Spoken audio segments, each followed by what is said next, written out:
In this example, we're going to model two eyes in a system where the eyes are looking at an eye chart.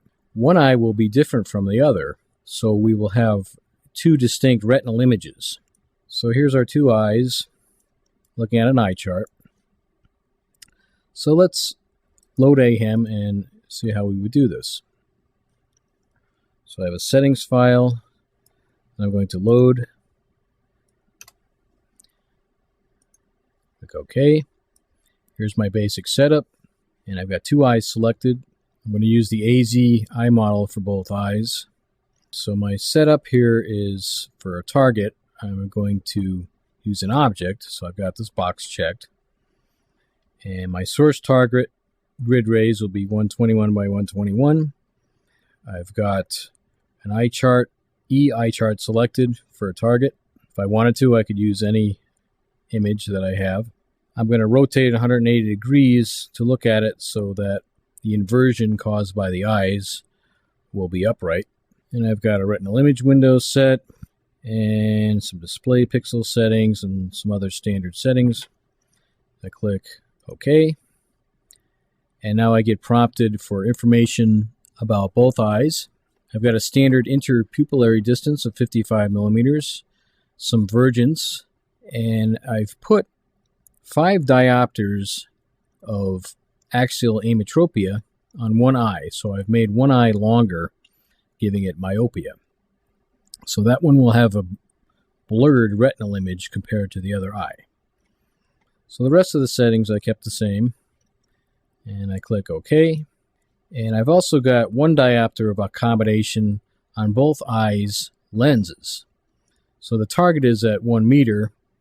So I'm going to accommodate both eyes 1 diopter. Yet one eye is going to be longer because I put 5 diopters of ametropia on it previously. So all the other settings I'll leave alone. And I'll click OK. And here's my second eye. And here's just the 1 diopter of accommodation, just like eye 1. I click OK. And begin to trace our rays. So we see rays going to both eyes. And we're looking at an overhead view of the eye chart here. And rays starting from it and going towards the eyes. You can zoom in here and see those rays entering our eyeballs. All right, so we've got our data generated, and I can look at some of the information here. Let's take a look at our display. And we've got eye 2 on the left and eye 1 on the right. So notice eye 1 was the eye that I did not put ametropia on. So this is the correct eye, or emetropic eye.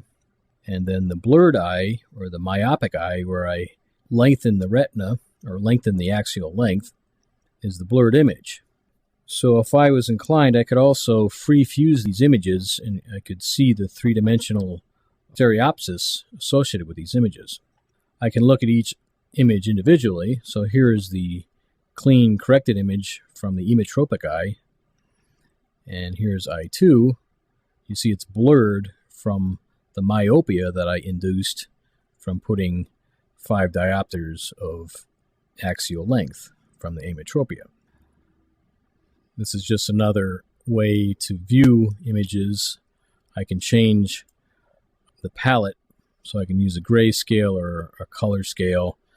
I can have various ways of looking at my images. Down here in the chart viewer, the cross sections don't make much sense because we're taking a cross section through letters of the alphabet, and neither does the retinal encircled energy because we're looking at a wide field now. However, if we look at the overlapped retinal images, we can see that there's much more energy in the corrected eye than, which is the red eye 1, the solid series, and eye 2 is the dashed green line, which has much less energy in it. So once again, we can model two eyes with independent optics and independent aberrations from each other and create images that are respective to both eyes, and we can free fuse them if we wish.